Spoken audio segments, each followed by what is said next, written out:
presenting Joel McCrea as Jace Pearson in Tales of the Texas Rangers.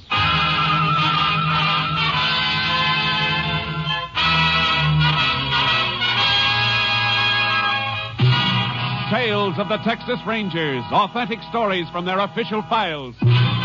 Texas, more than 260,000 square miles, and 50 men who make up the most famous and oldest law enforcement body in North America.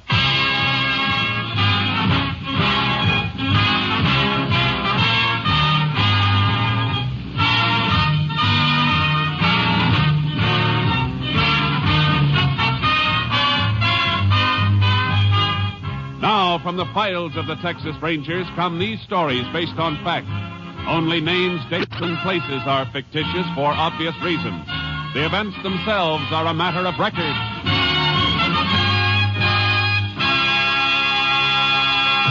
Tonight's transcribed case, Dead or Alive.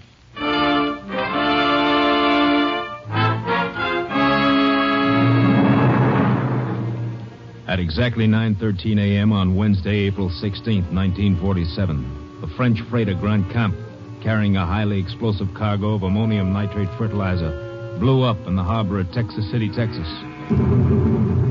It was the first in a chain of explosions as chemical plants, tin smelters, and oil refineries disappeared in blasts and flame. Shortly after 1 a.m. the next morning, the major chain reaction was set off. The explosions rocking the city of Galveston 10 miles across the bay, where excited crowds gathered in the streets watching the raging, flame-fierce sky. Extra! Texas City death toll, 300. Hundreds more missing. Scores of bodies unidentified. Paper, mister? Yeah, give me one. Here. Read about it. Unidentified dead toll. Still mounted. Where are the names, Vance? Where's the list of the dead? Well, they only got a few of them identified. Well, is Ralph's name there? Oh, wait a minute. No, he's probably all right. A working square like him would be. But he worked at one of the refineries they're burning. Stop blubbering. You want to attract attention to me? No, Vance, no, but he is my brother. I gotta worry about him, too, don't I? Yeah. Come on, over here, into this doorway. Look at that blaze over there across the bay. What a spot to clean up. Money, jewelry must be laying around the streets. Just wait. Vance, you're crazy. There'll be police there, rangers. You're in enough trouble now. Yeah, Liv, you're right. But I'm getting out of it now, for good. And that place over there is going to do it. Maybe your brother Ralph is one of the dead they haven't identified. You got to go there, baby. If he is, you'll have to identify him. Oh. If he is there, in with the ones they don't know. There's nothing you can do to help him. But you can help me. Vance, what do you mean? Well, if you find him there, baby, you can identify the body and say it's mine. Vance. You want me in the clear, don't you, baby? They won't be chasing after me if they think I'm dead, don't you see? But my own brother. What are you asking me to do? I'm asking you to do as you're told. If you want to walk out on me, go ahead. But if you don't, you're going to want me to keep on running for the rest of my life? Or let them get me and send me to Huntsville for 10 to 20? Oh, I don't want anything to happen to you, Vance. You know that. Well, then show me, baby. Show me. You can't help Ralph if he's over there, but you can help me, don't you see? I'll get out of here tonight. And I'll let you know when to meet me. Maybe at that resort place we passed near Lake Blue Water. We'll be free, baby. You and me. Free from there on. But how? What'll we do for money? That'll be taken care of, too. There's a safe in Landstone. I've been itching to get at it for a long time. One last box job, baby, and enough to see us through. Now, go ahead right now. And remember, if you find your brother, he ain't Ralph Brenner. He's me, Vance Young. And come back, pack up, and stay put till you hear from me. From then on, it's gravy. Nobody ever arrests a dead man.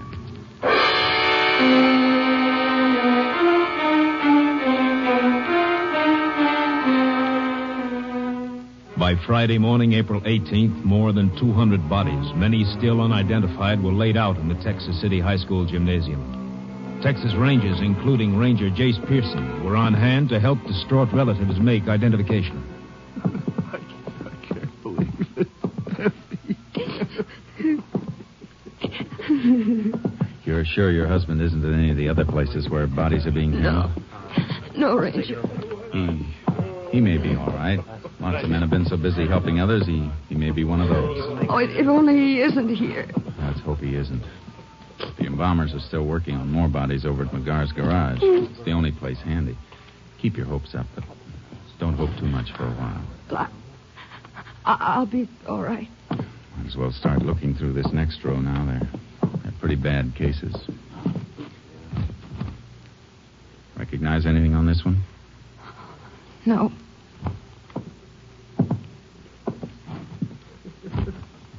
This? No.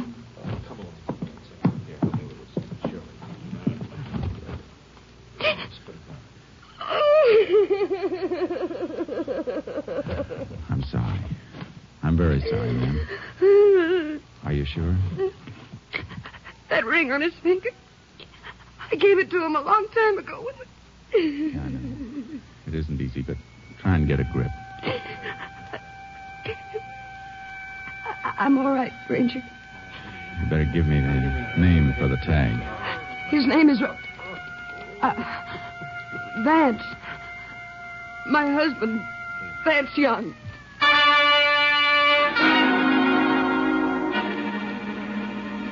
Vance Young. The name burned in my mind like a branding iron. There was no time to ask her, and yet I had to ask. It was part of my job. I waited until we got out into the street. There's some information I have to get from you, Mrs. Young, about your husband. All right. Did he have a criminal record? Yes. Did you know we were looking for him? For a string of safecrackers? How does that matter now? He's dead, isn't he? Yes, I'm sorry, Mrs. Young. You'll find some men at the desks in that building across the way. They'll help you with funeral arrangements. All right. Thank you very much. Vance Young. Jace! Hey, Jace! Huh? Oh, hello, Kurtz. Captain Simpson wants us. Where is he? The mobile unit? Let's go. I'll be glad when this assignment is over. I hope we never see another one like it. Yeah, I've helped with 5 identifications today. You stand there with somebody and see their life fall apart because of a freak accident. Woman who just left you, she find somebody? Yeah, her husband. Kurtz, it was Vance Young. Vance Young? The knob knocker? Yeah.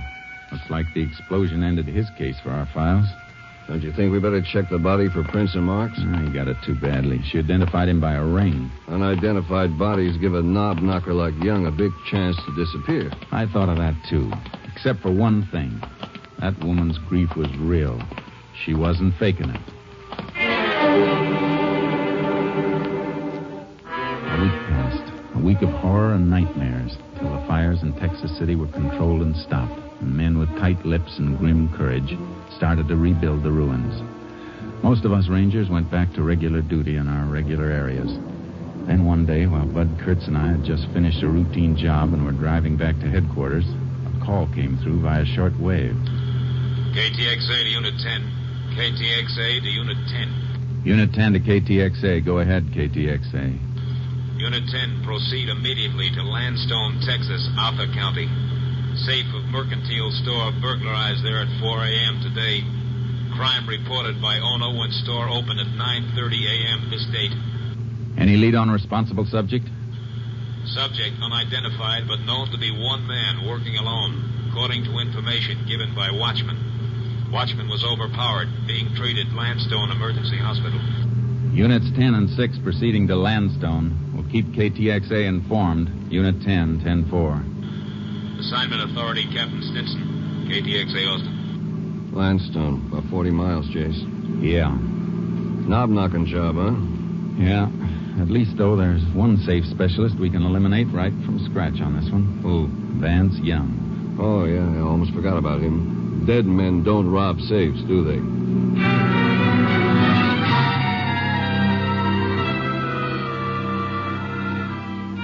We reached the Landstone Mercantile Store at 11:15, and Sheriff Joe Pastroni showed us through. These back rooms are used for storage. He came in through the back, went through that door over there to the general office. That's where the safe is. How'd he get into the building? Forced the watchman to let him in. Watchman patrols this whole area, door shaker. Has keys to get into all the stores if he sees anything that looks funny. Well, then he must have met the safecracker outside. Yeah, I guess so. Watchman was pretty dazed this morning. The doctor's patching him up at the hospital. Deputy will drive him back here as soon as his head's fixed. Now, as you can see, been over everything for fingerprints. You find any? Sure, hundreds. They probably all belong to employees of the store. Best bet is to check the prints on the safe first. Already did that. Only 2 sets. Owner of the store and the bookkeeper. Well, that won't tell us anything, Jace, unless one of them robbed the store. It isn't likely. Better have a look at the safe now, Sheriff. Sure thing. Our last office back here. What make is the safe, Sheriff? It's Will's Atlas, new model. It's a tough box, Jace. Steel and wrought iron plates and more alarm wires than the marionette show. Yeah, but a good safe cracker could divert the alarm circuit without tripping it. Then the box is a cinch because he's got the wire holes to start working on. Here we are.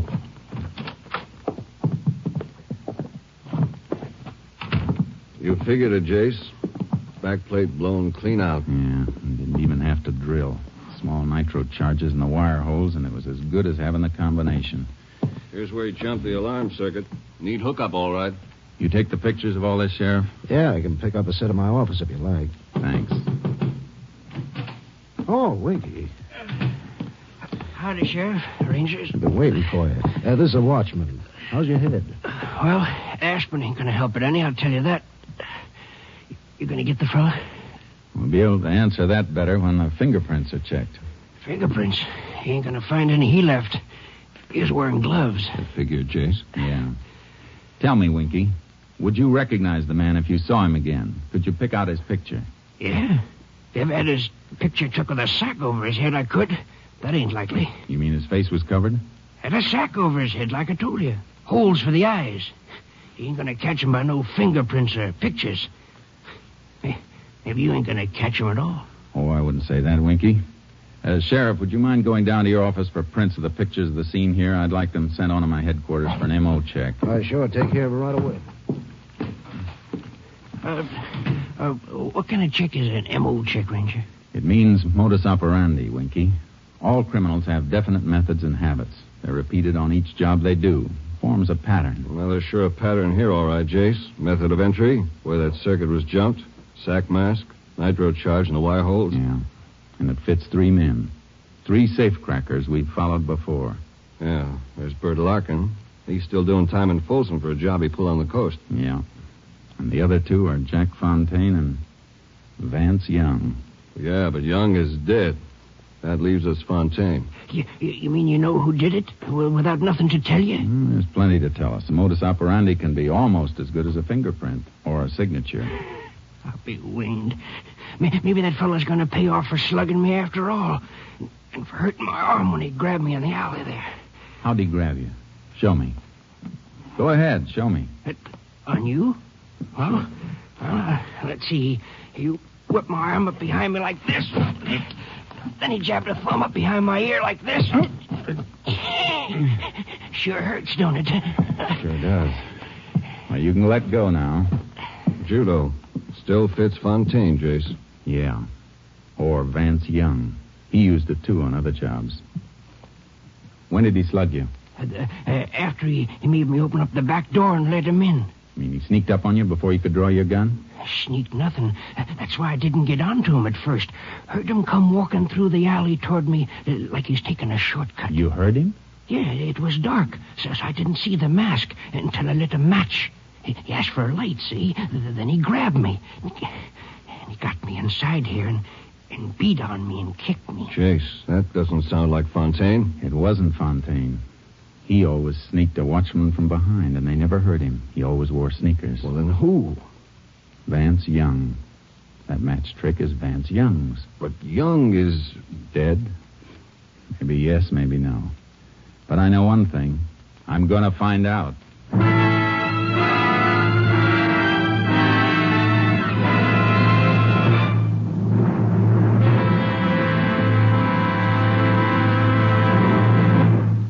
You are listening to Tales of the Texas Rangers, starring Joel McCrea as Ranger Jace Pearson. And now, we continue with tonight's case, Dead or Alive, an authentic story from the files of the Texas Rangers. I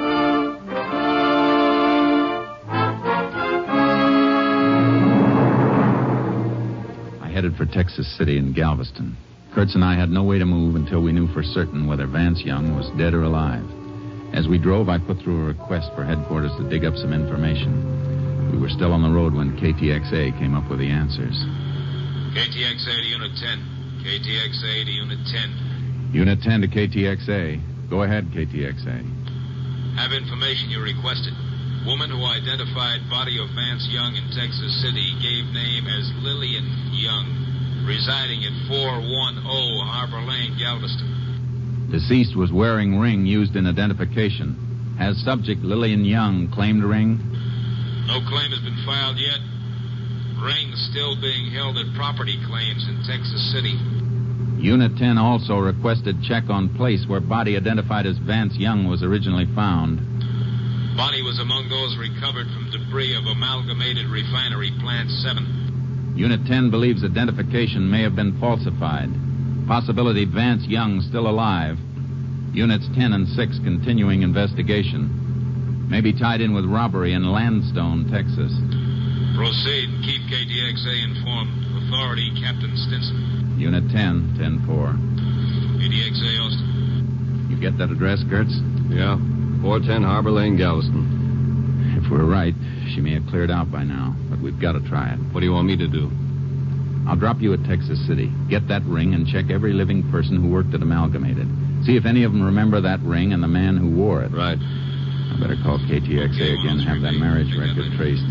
Find out when and where that woman married Young. What her maiden name was, everything we can get. We'll be in Texas City in a couple of minutes. I can start the check from there and bring the information to you. Where'll we meet?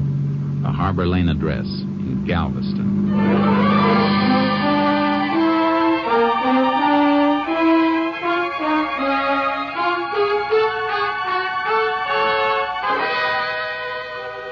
I found the rooming house Lillian and Vance Young had lived in, but I was too late.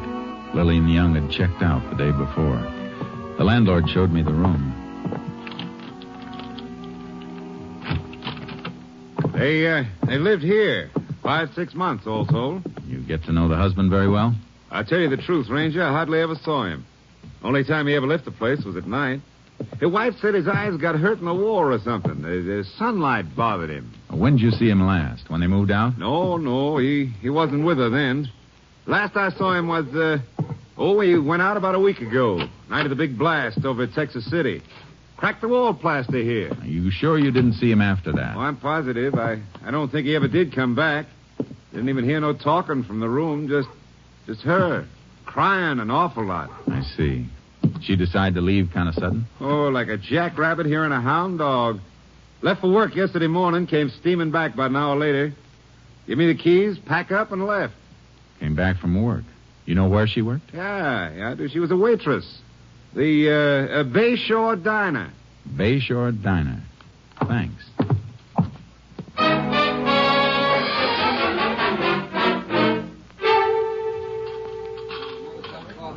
So she up and quit on me just like that yesterday morning. Right smack in the middle of the breakfast rush, too. Because the postman come in and gave her a special delivered letter. Who was it from? Who was it from? With 20 orders of ham and in the fire, I got time to read a mail?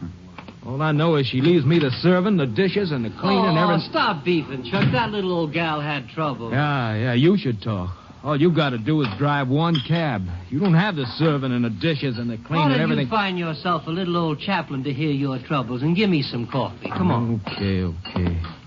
Maybe you can tell a ranger more about Lil than I can. Hanging around her, making eyes at her all day. You took her out when she left here. Is that right, driver? Did she leave here with you? Well, she hired my cab, if that's what you mean. Where'd you take her? Well, I took her home. Waited while she packed some things, then rushed her to the bus depot. She said somebody in her family was sick and she had to go help them right away.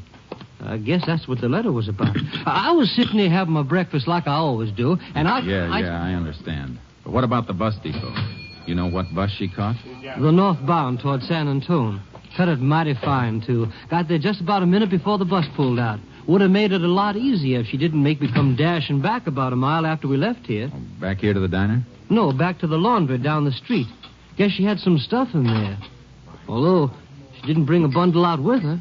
Then on top of that, she says she can't pay me. Not that I'd mind, except for the 10 extra blocks back to the laundry. I could have put the flag back up if she told me beforehand. You say the laundry's right down the street? Yeah, about half a block. Thanks. I'll walk down. Hey, Jace! Hi, Kurtz. Fellow at the rooming house told me you came down here. Yeah. Find out anything on that ring? Plenty. A couple of men who worked at Amalgamated recognized it. Belonged to a plant man named Ralph Brenner. Then it wasn't Young's. No. I got that rundown on Young's wife. Her maiden name was Lillian Brenner. The guy she identified was her brother, not her husband. And that's why she was broken up. I knew that part wasn't an act. Come on. Where are we going? We're going into the laundry business.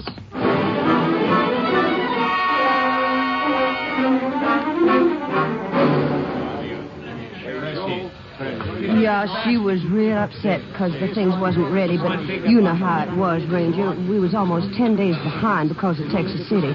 They was even using our delivery trucks for emergency over there. Some of our men left the job to help out. Yeah, sure, but what did she leave here? Waitress uniforms? Oh, lands, no. Dinah up there has a regular uniform service. All she ever left here was men's shirts. Probably Vance's shirts, Jace. Yeah. Real good shirts, too, Ranger. The kind you don't have to starch at all. And real fancy colors, too. Dude wouldn't want to be found dead in some of them. Did she say she'd be back to pick them up? Oh, no. She asked me to send them to her, COD. Said she needed the money she had on her for traveling. Shirts like that, you'd think her and her man was living off the top of the hog, but... Sure, but did she give you an address? Oh, yeah, I got it right here in this book. Right here. She wrote it down herself. General delivery, Lake Bluewater. The shirts are ready now. I'm going to mail them out tonight when I leave. We'll save you the trouble. Wrap them up, and we'll deliver them for you.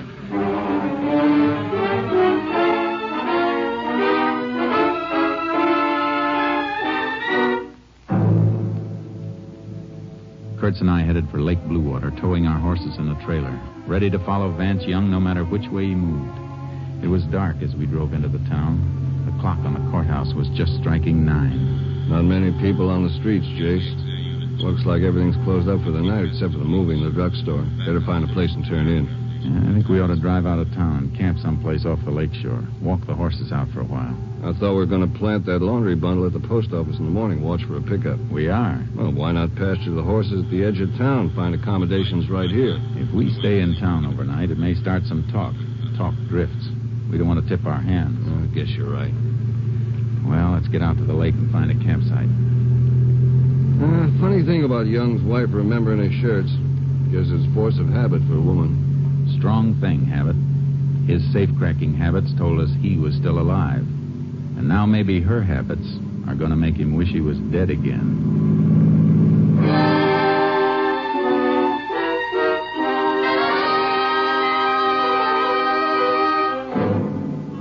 We took the road for the lake, past the summer cottages skirting the shore on one side of it. Then as we rounded a curve and passed a house and a group of resort cabins, I spotted something. Hey, Jace, what's the matter? I saw something. Wait till I back up. Headlights picked it up as we came around this curve. There. Look at those. All I see is the back of a few cabins, some wash on the line. Look at those 2 shirts on the end of the line. Look like a couple of rainbows, even in this light. Hey. That's the kind of color scheme Vance Young goes in for. Shirts we have in the laundry bundle are just like those. Lights on in a few of the cabins. I'm going to leave the car here while we have a look at those shirts. Horse trailer will make too much of a racket if we drive in. Yeah, no chance of being taken for tourists with that on the back. Better cut the motor and douse the headlights. Yeah. What was the laundry mark on those shirts we've got? 410 mark. That was the number of their house in Galveston. Come on. Let's see if we can find it on that line. And close the car doors easy. Right.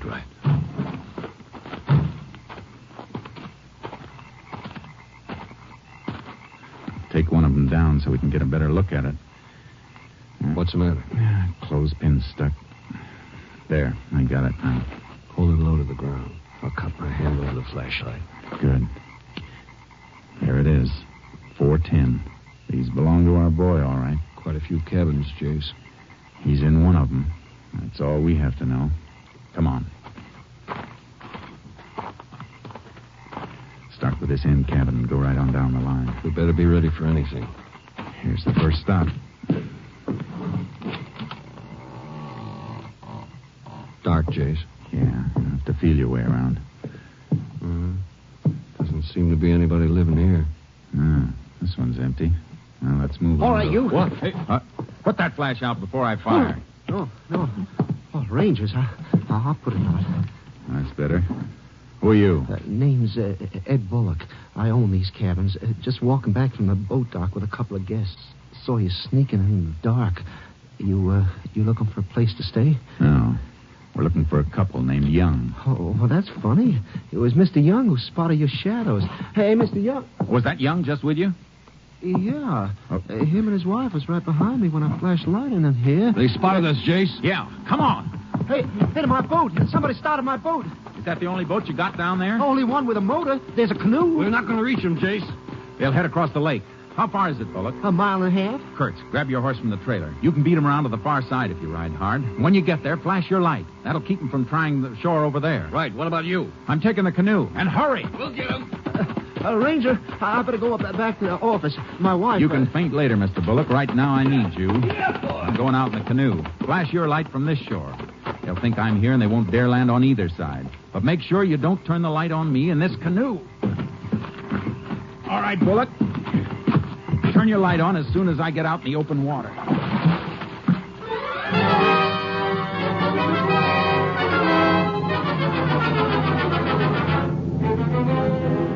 paddled the canoe toward the center of the lake. Kurtz beat the Youngs around to the opposite shore, and I could still hear their motor when I saw the beam of Kurt's light. The Youngs saw it, too.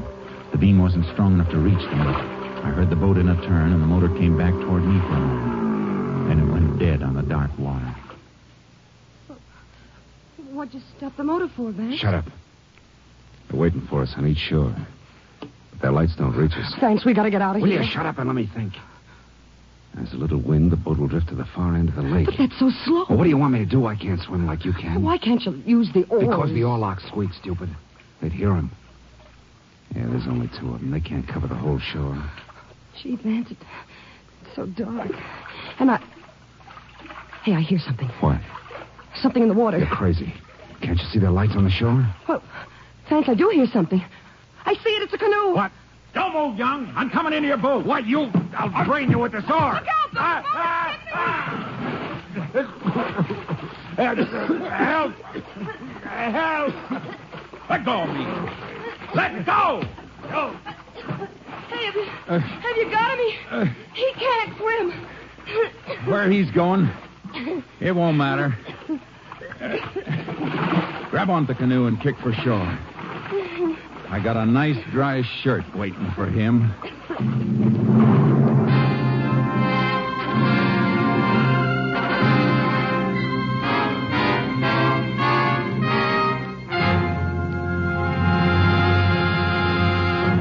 Convicted of robbing a safe in the mercantile store, Vance Young, on the basis of his previous record, was sentenced to life imprisonment at Huntsville.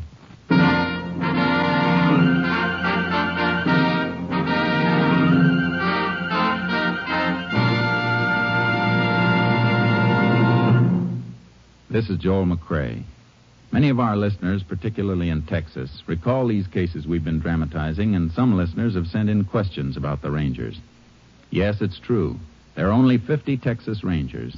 And to show you how busy these Rangers are, from 1946 to 1948, the Rangers handled nearly 17,000 cases.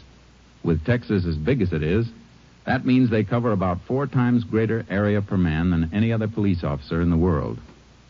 Next week, we'll have another authentic story I believe you'll enjoy very much. Like the others, it's based on their official files, adding further glory to the Rangers. Hope you'll be listening. Good night. Next week, Joel McCrea in another authentic reenactment of a case from the files of the Texas Rangers. Joel McCrea is currently seen starring in the MGM production Stars in My Crown. This story was transcribed and adapted by Joel Murcott, and the program was produced and directed by Stacy Keach. This is Hal Gibney speaking. 3 chimes mean good times on NBC. Your Saturday hour of fun begins in 4 weeks. You'll hear Judy Canova and this young man. Hello, everybody. This is Dennis Day. On October 7th, I'll be starting a new season on the air. There'll be fun for all, lots of music and laughs. So join us for our opening show, October 7th, over your favorite NBC station. Yes, beginning October 7th, hear Dennis Day, then Judy Canova in an hour of fun on NBC. 3 chimes mean good times on NBC.